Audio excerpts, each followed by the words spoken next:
Good afternoon, everybody. This is my once-a-year class on Federal Acquisition Regulations, known as the FAR. And you should have received two of the documents for this class. The PowerPoint presentation. I'm an exception to most instructors. I give it to you before the class starts as opposed to after the class.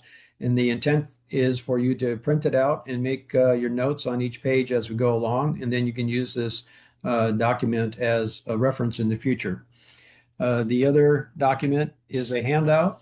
It's one sheet of paper, double-sided, and we're going to talk about a number of the parts of the FAR that you will be subject to and run across quite often in federal acquisition regulations or solicitations and contracts.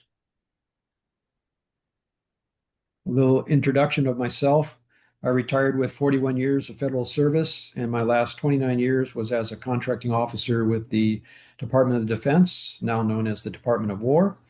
My experience is in construction, architect engineering, supply, ship repair, and service contracts, both pre-award and post-award. I also held every position locally in the government-wide purchase card program, which you would know as getting paid by a Visa or a MasterCard. So when you review a solicitation, you want to see which method they're going to use to pay your invoices. I started working with this Apex Accelerator the day after I retired, so now I've been doing this about 7 years. This class is provided to help you understand the federal acquisition regulations, their importance, and the impact on you. You may find some of the FAR clauses in your state and local solicitations also, and the contracts as a result of federal dollars funding the contract, either state or local. So whenever the federal government provides funds for a local project, the clauses also can be are required in the solicitation and contract also. So if you have any questions during the class, please enter them into the chat, and I will answer them during the Q&A session at the end of the class. This is one of my shorter classes. There's only about 16 pages of content, and so we'll probably be done in less than an hour. Let's get started. So here's our agenda. I'm going to give you some background, the importance of the FAR, the impact of the FAR on you, when is it applicable, FAR organization, where to find it, and then we'll have a little quiz and question and answer period, and then follow up with a summary. There's a few abbreviations. The FAR is Federal Acquisition Regulations. The DFARS is the Defense FAR Supplement. And CICA is Competition and Contracting Act in 1984. That's when the FAR was rewritten to make it more user-friendly and understandable. And so everything since 1984 is what you see in solicitations and contracts now. Background. So I just mentioned CICA, 1984. It was revised and reissued in 1984 to make it less restrictive. It was codified at Chapter 1 of Title 48 of the Code of Federal Regulations. The Federal Acquisition Council that makes the changes to the FAR is made up by three agencies: the Department of Defense, now Department of War, General Services Administration, and NASA. FAR 2.0, which is in the works now. The current administration is wanting many changes to the FAR. They've been working on it with GSA for many months. I keep seeing the proposed changes to various parts of the FAR, but it is not finished and it hasn't been published yet. But some of the agencies are already using the changes in FAR 2.0. The importance and impact on you, the contractor. The FAR is the same force and effect as law. So a violation of the FAR is a violation of law, which has consequences and can be severe consequences. Applicability. If it's in the solicitation, then it will be in the contract, task order, or delivery order. Now, a lot of people think task order and delivery order is the same thing, but it's not. A task order is on a service contract, and a delivery order is on a supply contract. A delivery order is for delivery of supplies, and a task order is when the government issues a task for a service to be performed. So that's the difference between a task order and a delivery order. And then you have the basic contract also. Who is exempt from the FAR? So in FAR Part 2, Paragraph 101, wholly owned government corporations are subject to the FAR, but mixed ownership government corporations are not. Some examples, the Post Office, Amtrak, TVA, Bonneville Power Administration, the General Accounting Office, the U.S. Mint, the Government Printing Office, legislative agencies, and other transaction agreements, known as OTA, and the Federal Aviation Administration is not subject to the FAR. So there are a number of quasi agencies that are not subject to the FAR. FAR organization. So let's refer to the handout, the double-sided, 2 pages if you printed it one-sided. These are the 53 parts to the FAR. Often people think there's only 52 parts, but part 52 is the clauses, and part 53 is the forms.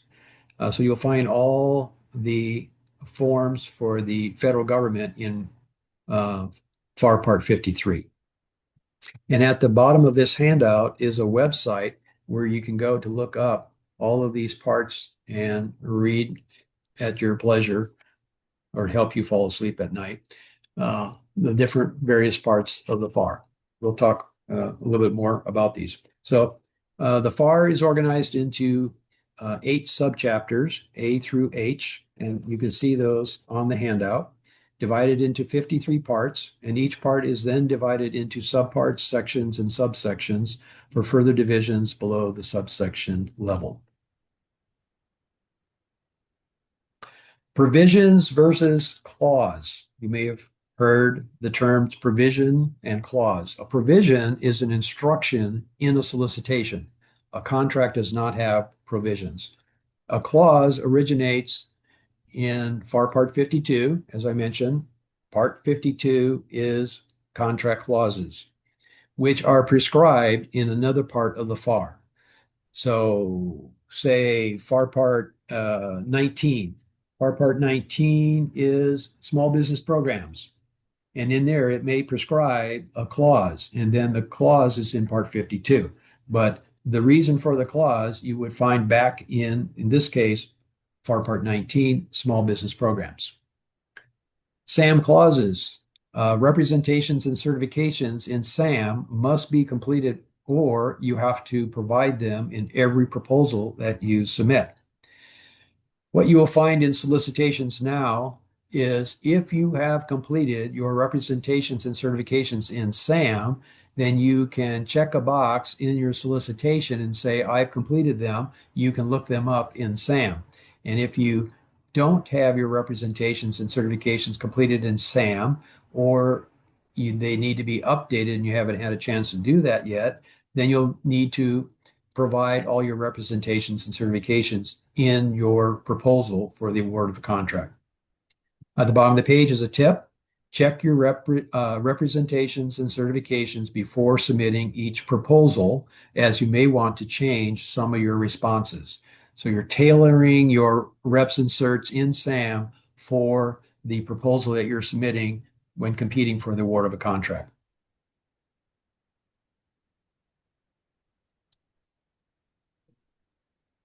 Where to find the FAR?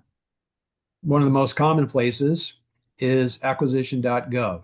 And so you can go there and not only the FAR, but you can find the regulation supplements for each department of the federal government also. Like Department of Defense is the DFARS, and Department of Energy has their own, the Department of Homeland Security, so on and so forth. But when you go to acquisition.gov, that's what it looks like on the first page. And then you will just click on it and you can pick which regulations you want. The FAR, the DFARs, Air Force regulations, whatnot.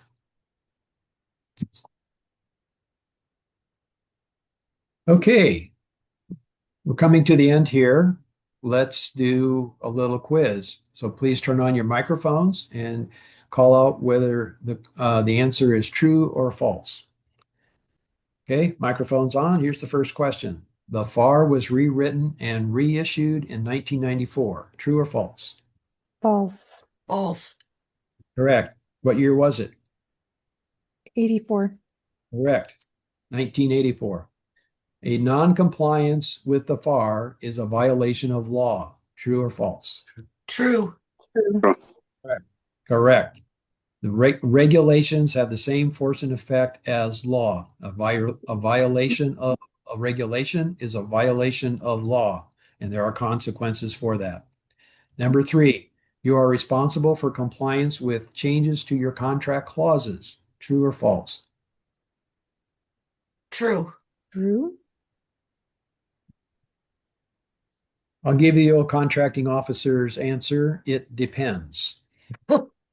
When a contract is awarded, you are only responsible for the clauses that are in the contract at time of award. If that clause changes during the performance of the contract, you are not responsible for the changed clause unless the contracting officer issues a modification to your contract to include the current version of that clause. And then you are going to be signing that modification, a bilateral modification. You're going to sign it, the contracting officer is going to sign it, and make distribution to everybody involved.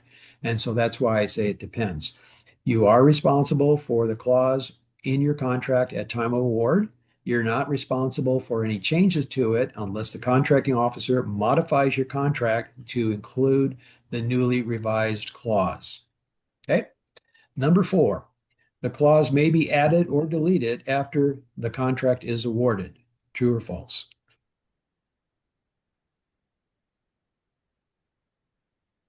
Don't all. False. A clause may be added or deleted after a contract is awarded. So this kind of goes in with number 3 that we just talked about. A contracting officer can modify a contract and add clauses and or delete clauses in the contract, but it has to be by a bilateral modification, meaning you and the contracting officer have to sign that modification and then distribution is made. Okay, so clauses may be added or deleted after the contract is awarded. All right, so in summary, keep in compliance with contract clauses as they are law. Non-compliance with contracts non-compliance with contract clauses may result in the following: invoice deductions or withholdings, liquidated damages, like on a construction contract, termination. You do not want your contract terminated for default. Poor performance evaluation. Once you are awarded a contract, you are striving to get at least a satisfactory performance evaluation, if not better. But you don't want either one of the lower grades from a satisfactory performance evaluation. You can be assessed fines. You could be suspended and debarment.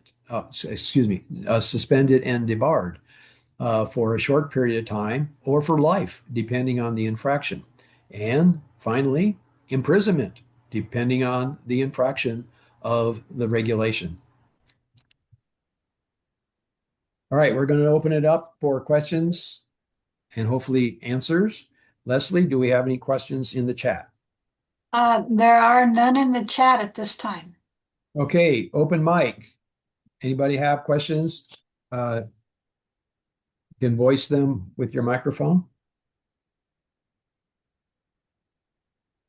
We have a number of more slides to do. Really? Did I cover it that well? You don't have any questions? I do. Can you hear me okay? I can hear you, Nancy. Okay, when you said on is the Q&A, the or quiz, excuse me, Yes. when you said in there that you can add a clause, but it has to be assigned by both parties. Yes. What if you don't agree to it? Does that negate the contract? So what needs to happen is the agency's contracting officer should issue you a request for proposal for the change in the clause in the contract, whether they're adding a clause or deleting a clause, and give you an opportunity to price that change. For example, if the agency's contracting officer wants to add a clause that they omitted, and after award they want to add it in there, you're given an opportunity to submit a cost proposal as to how it's going to affect your bottom line. Many clauses have costs involved in them. So you are given an opportunity to prepare a cost proposal and submit it back to the contracting officer. They're going to evaluate it and most likely enter into discussions with you to arrive at a fair and reasonable price. And then, as a result of those discussions, the contracting officer prepares a modification, sends it to you for your signature. You send it back to the contracting officer. They sign it. That's a bilateral modification, and then distribution is made. That's the normal sequence. That answer your question, Nancy? Yeah, it did. I guess my biggest thought was, okay, let's say regulations change at mid-term of a contract and it creates a new pricing strategy. So you did answer that. That was my concern. Yeah, the agency needs to send you a request for proposal for that proposed change. It's not part of your contract until you and the contracting officer agree to a fair and reasonable price for that change. It could be money, it could be time, it could be both. So what happens if we can't come to an agreement on it? What happens to the original contract? Well, the contracting officer then would not be able to execute a bilateral modification. If it's really important to the agency, they could issue a change order and force you to make that change. And then you would have to submit a request for equitable adjustment. Same process, but costs more time, and whatnot.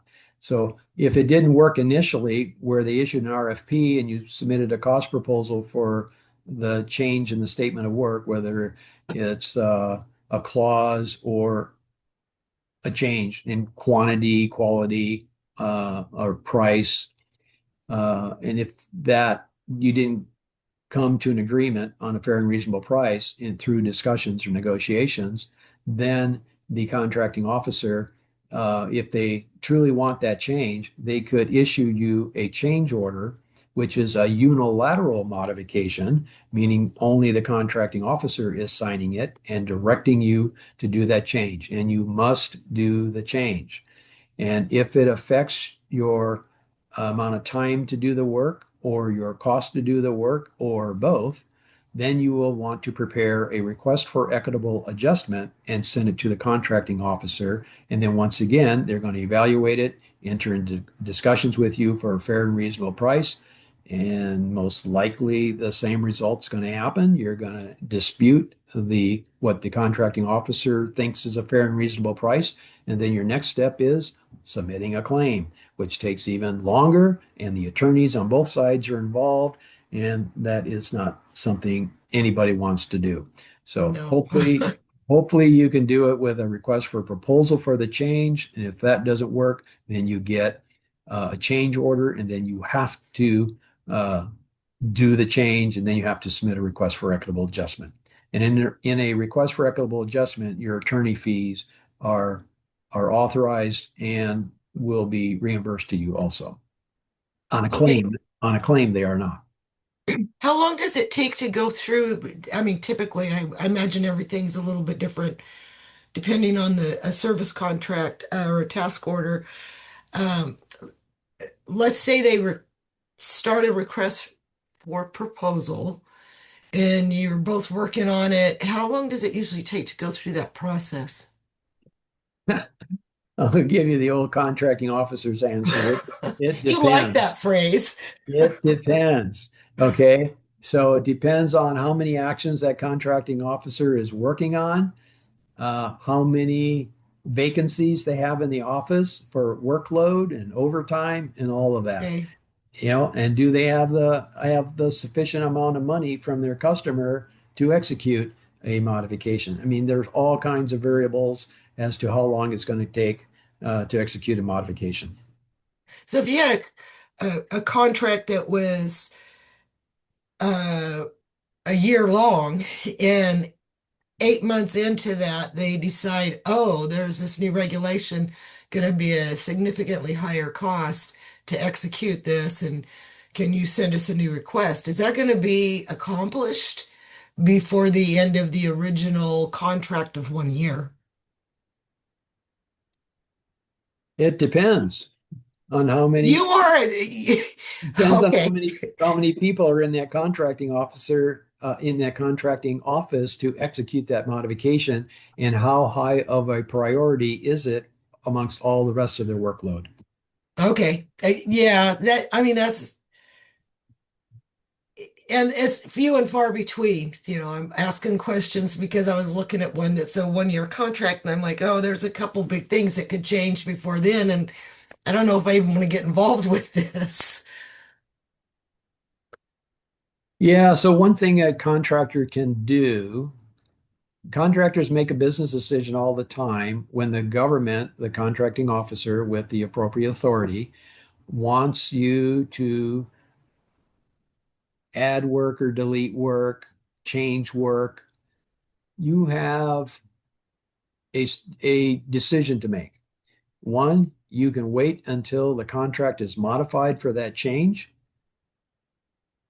The government doesn't like that, but you have every right to do that because you need to get compensated.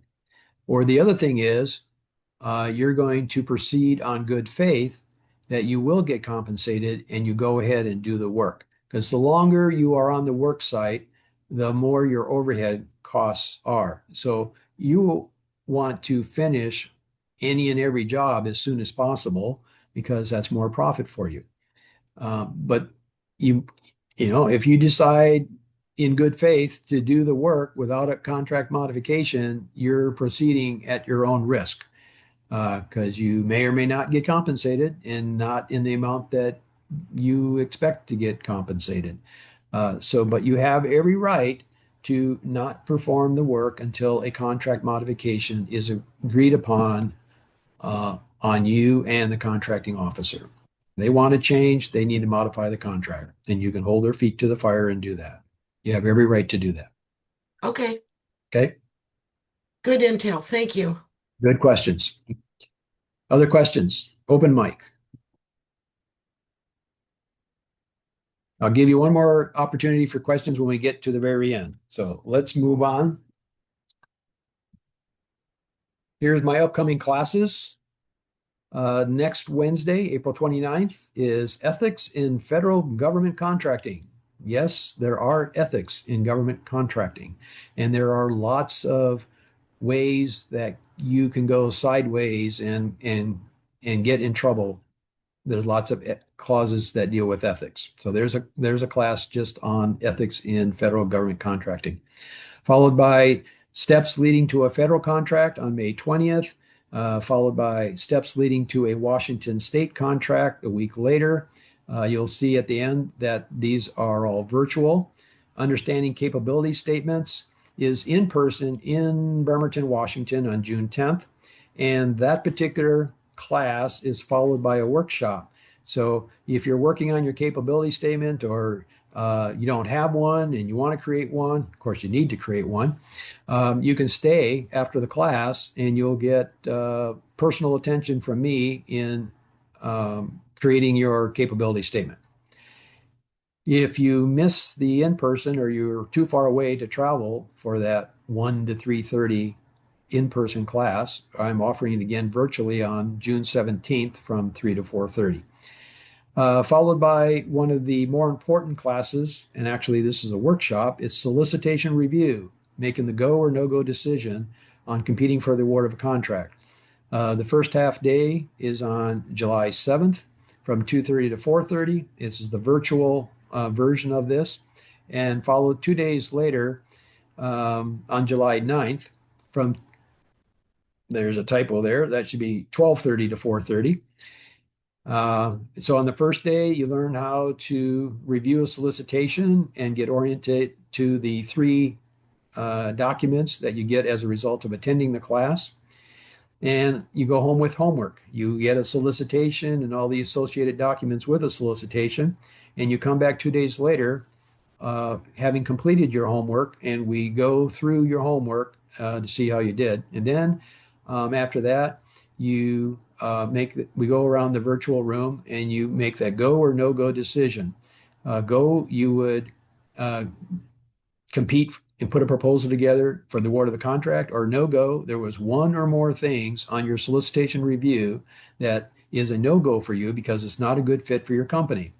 And so that's the end of this solicitation review, is making that go or no go decision. And so we cover all that in the 2 half-day workshop.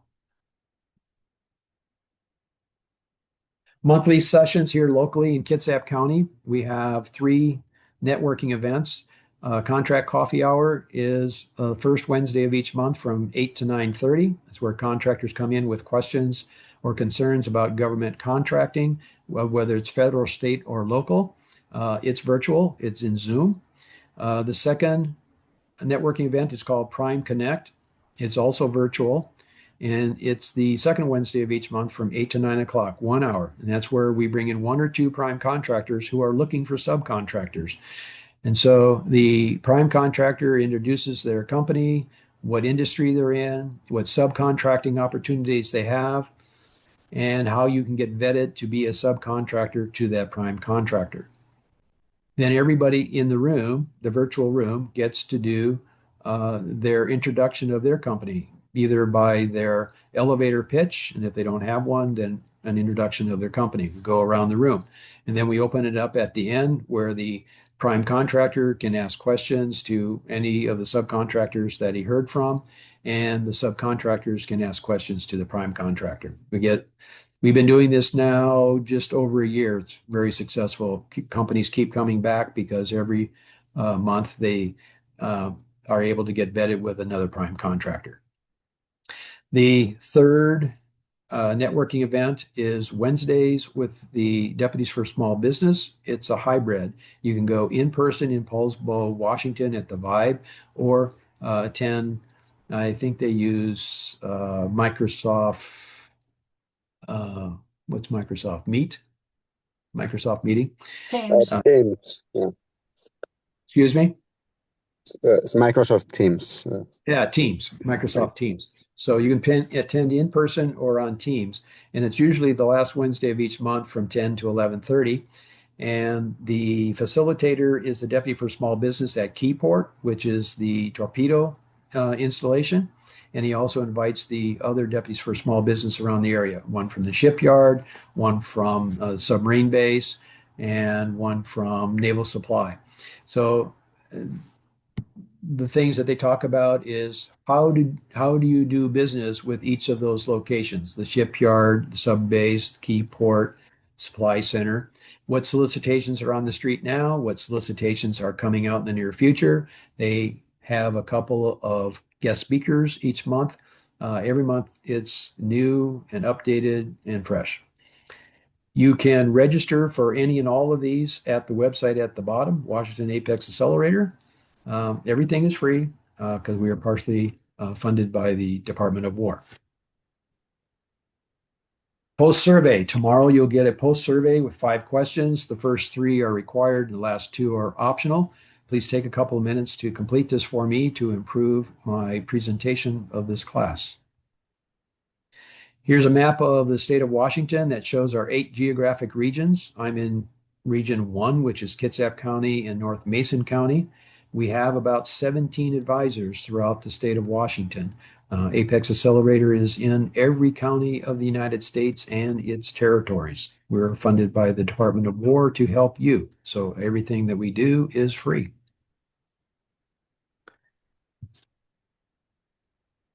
Our resources where you can find these recorded classes. As Leslie said at the beginning, this class is being recorded and it will show up on these resources in about a week. The first one is our website, Apex Accelerator. You will also find them on YouTube and the webinars on the bottom there at washingtonapex.org/webinars. If you don't already have an advisor assigned to you and you are in Kitsap County or North Mason County, our local program manager is Mr. James Davis. There's his phone number and his email address. If you are in Washington but not in Kitsap County or North Mason County, you'll go to washingtonapex.org, and in the upper right-hand corner is where you'll sign up to become a client. And based on your company's address, you'll be assigned the closest advisor to you, and then you can start having your meetings. And if you are outside of the state of Washington, you'll go to napex.us and do the same thing. Sign up to have an advisor assigned to you in your state.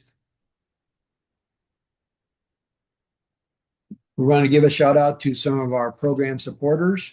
DES is the Department of Enterprise Services. That is the state of Washington. That's their website to learn all about state of Washington contracting. Other supporters are the Port of Seattle, the City of Seattle, and Washington Department of Transportation. Apsher, a construction company, is a supporter, and Aprio is the only C3PAO in the state of Washington that can do a CMMC cybersecurity assessment for you to get your level 2 CMMC certification. And lastly, the National Apex Accelerator organization is a supporter of our program. That concludes my class for today. Thank you for attending. Federal Acquisition Regulations.